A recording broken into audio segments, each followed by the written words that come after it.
फरमाते हैं कि मैं ना मजदूर लेने गया। बगदाद के चौक में मजदूर बैठे होते थे, तो मेरी उन मजदूरों में से ना एक नौजवान बच्चे पे नजर पड़ी।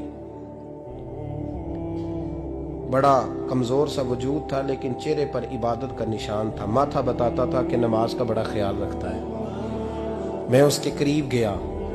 चेहरे भी बड़ा कुछ बताते हैं ना, चेहरों में भी बड़ी रानाई होती है। फरमाते हैं मैं करीब गया, मैंने उसको कहा बेटे मजदूरी करोगे? तो कहने लगा मजदूरों में बैठा हूं तो हुजूर मजदूरी के लिए ही तो बैठा हूं। तो मैंने कहा कि चलो फिर। कहने लगा नहीं मेरी कुछ शर्तें। मैंने कहा बताओ। कहने लगा पहली शर्त यह है कि लोग 4 दिनार दिहाड़ी लेते हैं, मैं 3 दिनार लूंगा। मैंने कहा यार भाई तो बड़ी बेहतरीन है, बाकी भी इस तरह की रख ले।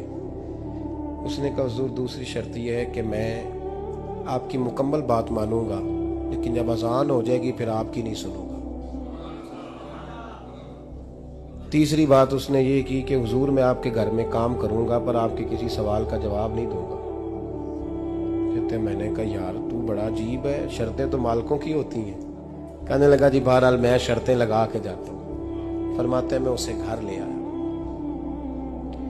काम मैंने उसको बताया तो जो काम मजदूर सारे दिन में करता है ना, उसने 2 घंटे में कर दिया। हमारे मजदूर सिगरेट पीने में भी तो आधा घंटा लगाते हैं, वो चाय पीने जाएं तो पौना घंटा वहां। उनको भी तो दयानतदारी करनी चाहिए कि नहीं करनी चाहिए? ने मुआहदा किया है ना जी, तो पूरा उतरना चाहिए ना।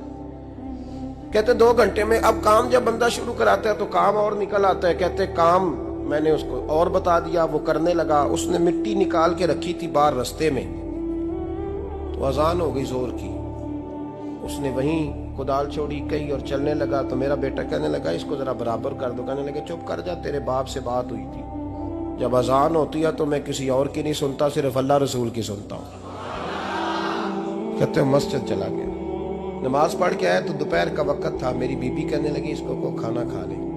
कहते हमने कहा खाना खा लो। तो कहने लगा मैंने रोजा रखा हुआ, रमजान भी नहीं था, नफली रोजा रखा हुआ।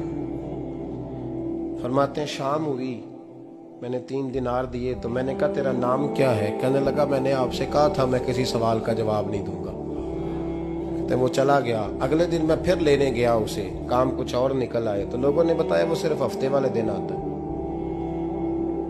मैंने कहा क्यों? कहने लगे जी वो कहता है मेरा हफ्ते का खर्चा 3 दिनार है, जब 3 दिनार कमा लेता हूं तो बाकी सारा टाइम अल्लाह रसूल की जिक्र में गुजार दिया करता हूं। फरमाते हैं अजीब। अगले हफ्ते मैं फिर लेने गया, मैंने पूरा हफ्ता इंतजार किया कि काम उसी से कराना है। मैं जब गया तो मैंने कहा चलो। कहने लगा मेरी शर्तें याद है ना? और मैंने कहा याद है भाई, साथ चल। फरमाते हैं काम कराया। 2-3 हफ्ते वो आता रहा। एक हफ्ते में गया तो लोगों ने कहा हुजूर आज नहीं आया। क्यों? कहने लगे बीमार हो गए। कहाँ घर है? कहने लगे बगदाद के कब्रिस्तान के पीछे जो कच्ची आबादी है उसमें रहता है। फरमाते मैं गया, दरवाजे पे दस्तक दी तो कहने लगा हुजूर आप हैं? दरवाजा खोला है, आ जाइए। फरमाते हैं मैं अंदर गया तो मैंने कहा तुम्हें कैसे पता चला मैं आया हूँ? कहने लगा हुजूर अल्लाह वाले हो, आप नहीं आना था, वरना अमीर तो गरीबों का पता लेने कोई नहीं आते। कहते मैं करीब गया तो कहने लगा मैं आपका इंतजार कर रहा था, तेज बुखार है, तप रहा। जेब से कुछ पैसे निकाले। कहने लगा ये पैसे रख लें। एक अंगूठी निकाली। कहने लगा हुजूर आज रात को मेरा इंतकाल हो जाएगा, इन पैसों का कफन खरीद के सुबह जनाजा पढ़ के मुझे दफन कर देना, और जब दफन करो तो ये अंगूठी लेके असर के बाद हारून रशीद के पास जाना। आप उसे कहना मैंने मिलना है पर वो आपको टाइम नहीं देगा। आप उसको आवाज दीजिएगा कि तेरी एक अमानत है मेरे पास। फिर वो आपसे मिलेगा तो अंगूठी दे दे, फिर आप मेरी तरफ से फारिग हैं। हजरत फरमाने लगे तेरा नाम? और कहने लगा हुजूर वक्त थोड़ा है, आज रात मैंने जाना है, बड़ी लंबी माफी मांगनी है रब करीम से, अगर मुनासिब समझे तो मुझे अपने रब से तन्हाई कर दे। फरमाते हैं मैं आ गया पर उसकी बातों ने मुझे सारी रात सोने नहीं दिया। फरमाते हैं सुबह बड़ी मुश्किल से सूरज निकला, मैं गया दरवाजे पे हाथ रखा तो दरवाजा खुला हुआ था। अंदर दाखिल हुआ तो खुशबुएं मेरा इस्तकबाल कर रही थी। जब चेहरे से कपड़ा हटाया तो उसका तो इंतकाल हो चुका। इंतकाल हो चुका है, ऐसे है जैसे किसी का दीदार करके सोया।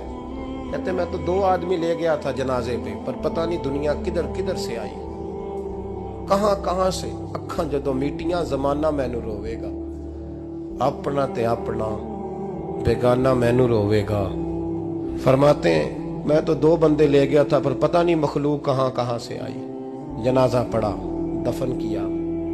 हारून रशीद के पास में असर के बाद गया, मैंने बुलाना चाहा पर बादशाह था, मेरी तरफ देखा ही नहीं। मैंने उसको कहा तेरी एक अमानत मेरे पास है। फरमाते हैं मुझे कोने पे ले गया, क्या बात है, कमरे में बुलाया, मैंने अंगूठी दी। हारून रशीद तो चीखे मारने लगा, कहने लगा अंगूठी वाला कहाँ है? मैंने कहा वो तो इंतकाल कर गया। कहने लगा मुझे कब्र पे ले चल। कहते मैं कब्र पे लाया तो वो लेट गया, तड़प के रोने लगा। मैंने कहा मेरा कलेजा फट जाएगा, ना उसने कुछ बताया ना तूने बताया, ये कौन था? तो हारून रशीद कहने लगा ये मेरा बेटा था। मैंने कहा तेरा बेटा और मजदूर? कहने लगा हुजूर ये हजरत दाऊद ताई के पास बैठा करता था, उनका मुरीद था। मुझे रोज कहता था अब्बा तूने बड़ी दुनिया इकट्ठी कर ली है, मरते वक्त तुझसे टांगे समेटी नहीं जाएंगी, इतना हिसाब नहीं तू दे सकेगा। मैं इसको समझा देता, इसकी अम्मा समझा देती। ये रोज हमें कहता छोड़ दो, आ जाओ अल्लाह रसूल की बारगाह में झुक जाएं। हम समझ। एक दिन ये चला गया, कहने लगा फिर तुम्हारा रास्ता और है और मेरा रास्ता और है। ये सोने की अंगूठी गलती से इसके पास रह गई, गलती से हीरे की अंगूठी चली गई। कहने लगा देखो मेरे बेटे ने आज वो भी वापस कर दी है। फिर तड़प के कहने लगा हारून रशीद था तो ये मेरा बेटा, पर मेरा मुर्शद निकला, मेरा पीर निकला। भाई जिंदगी तो बड़ी थोड़ी है ना। बाबा साहब ने कहा था उठ फरीदा सुत्या, और दाढ़ी आ गया पूर, अग्गा नेड़े आ गया, पिछा रह गया दूर। उठ फरीदा सुत्या खलकत वेखन जा, मते कोई मिल जाई बख्शिया ते तू ही बख्शिया जा। उठ फरीदा सुत्या झाड़ू दे मसीत, तू सुते रब जागदा, तेरी डाडे नाल परीत। मेरा रब हमें भी अपनी बारगाह में